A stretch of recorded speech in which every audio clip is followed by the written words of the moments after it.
Assalamualaikum warahmatullahi wabarakatuh. Selamat berjumpa kembali teman-teman semuanya di channel Maraja Organik bersama saya Syamsul Umar, praktisi pertanian.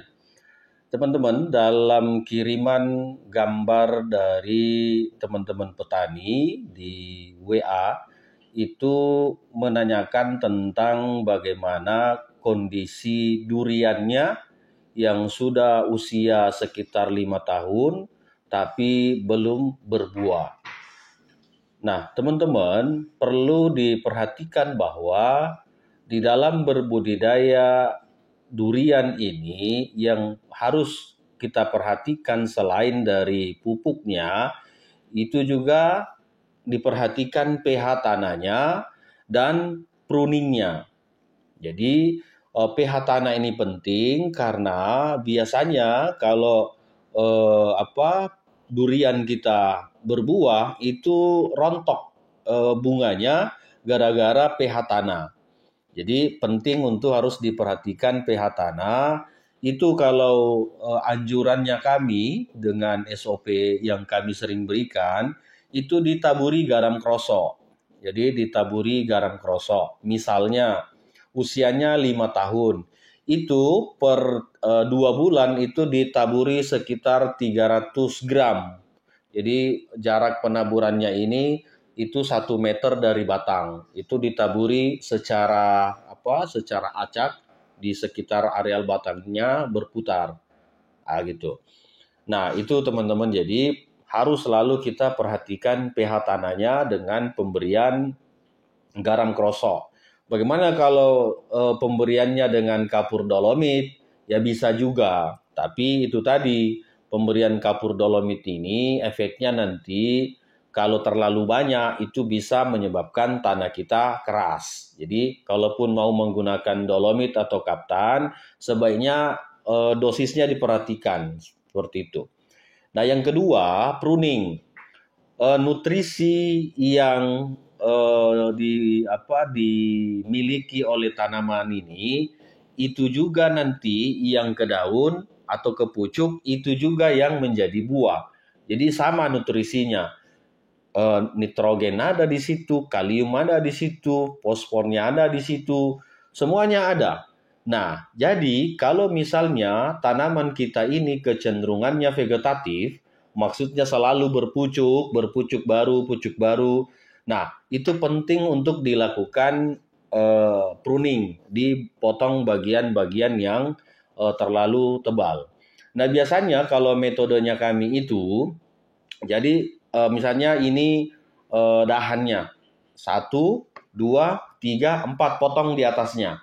Nanti berapa dahan lagi, berapa ranting di situ, 1, 2 potong, nanti sisakan lagi di atasnya. Hitungnya 1, 2, 3, 4 potong lagi di atasnya.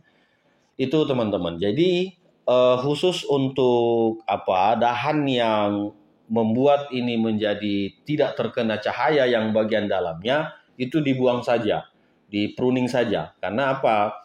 Kalau misalnya ini dipertahankan semua, setiap nanti beberapa selang waktu keluar pucuk baru lagi, pucuk lagi, sehingga tidak bisa berbuah. Nah itu, jadi penting untuk dilakukan pruning.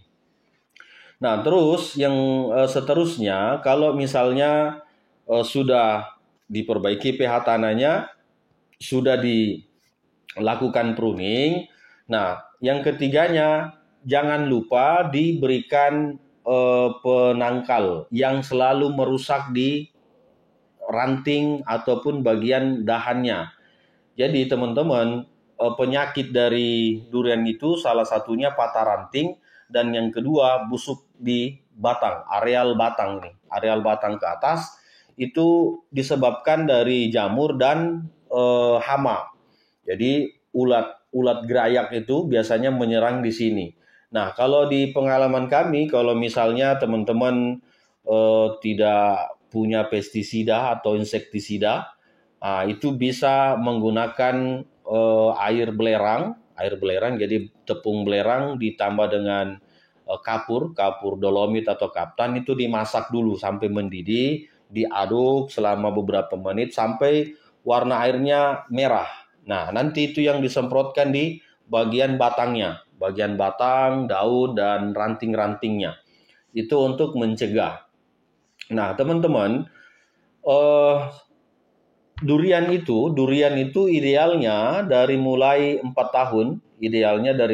tahun, itu sudah dibuahkan. Tapi jangan disimpan semua buahnya. Usahakan pruning sebagian buahnya. Karena kalau durian itu cepat berbuah dan langsung banyak, itu biasanya usianya tidak panjang. Jadi penting kita pruning sebagian dari bunganya itu, kita mungkin loloskan 5 paling dalam satu pohonnya. Nah, karena apa? Tujuannya itu supaya batang ini tidak terbebani. Karena kalau sudah terbebani di awal itu biasanya 1-2 tahun itu tidak berbuah lagi. Dia harus memulihkan sirkulasi pohonnya. Seperti itu. Jadi kalau dibuahkan perlahan-lahan.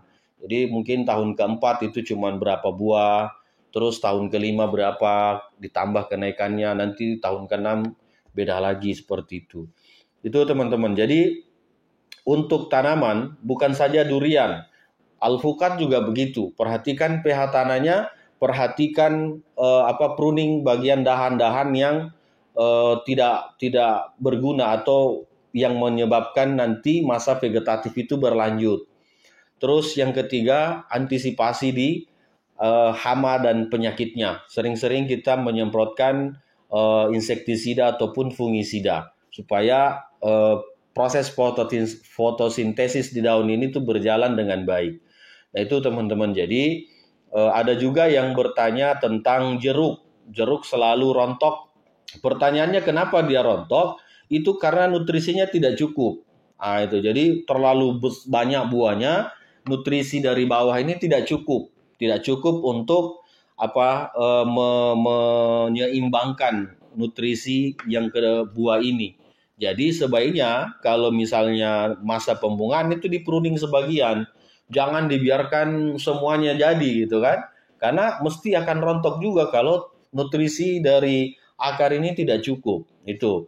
Nah, terus yang kedua penyebab rontoknya juga itu karena pH tanah juga tidak netral.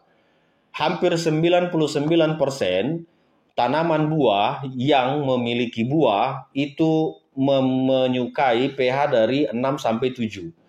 Nah, jadi kalau sampai di bawah 6 pas di masa pembuahan, nah itu biasanya rontok.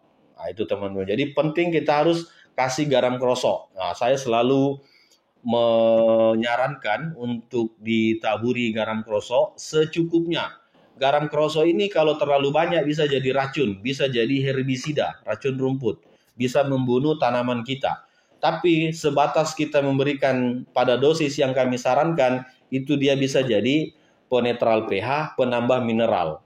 Nah itu, jadi itu ditaburkan saja di 1 meter dari batang kalau usianya sudah 4-5 tahun. Nah teman-teman, kalau garam krosok ini terus kita sering berikan, itu nanti akan menjadi netral terus tanahnya. Karena kenapa? Contoh lah ya, kalau kita mau makan sayur misalnya, itu kalau misalnya takarannya hanya 1 sendok, terus kita kasih 2 sendok, maka sayur ini nggak bisa kita makan. Kapan kita makan itu keasinan. Atau misalnya kurang dari 1 sendok misalnya takarannya tadi, maka tidak ada rasanya makanan itu. Nah, itu pengibaratan garam. Jadi harus pas dosisnya. Kenapa saya selalu minta gambar saat ada yang bertanya, saya minta gambar supaya kami bisa menganalisa. Pengalaman-pengalaman kami itu bisa kami sandingkan dari kondisi tanaman dari yang bertanya. Seperti itu. Begitu teman-teman. Jadi saya ulangi, kalau duriannya tidak mau berbuah, tadi periksa pH tanahnya, naikkan, dan yang kedua lakukan pruning. Semua tanaman berbuah khususnya di tanaman tahunan, tanaman perkebunan, itu didasari dalam masa stres. Nah, itu masa stres. Misalnya dari musim kemarau ke musim hujan. Nah, itu transisi, itu masa stressing di situ. Nah, itu biasanya berbunga. Sama misalnya kalau dari musim hujan ke musim kemarau. Itu biasanya mangga. Mangga itu dari musim hujan ke musim kemarau. Itu berbuah seperti itu. Atau misalnya tanaman rambutan. Itu juga seperti itu. Jadi dia ada masa jeda di situ, masa pergantian musim, itu masa stresnya. Dia mengeluarkan bunga. Nah, begitu juga dengan kalau misalnya kita pruning. Jadi kalau kita pruning itu masa stres bagi tanaman itu. Jadi kalau misalnya setelah pruning baru kita tambah nutrisi, nah nanti bisa langsung berbuah. Seperti itu teman-teman, ulasan kita untuk tanaman perkebunan, durian, alpukat, terus misalnya jeruk, dan beberapa jenis tanaman-tanaman yang lain.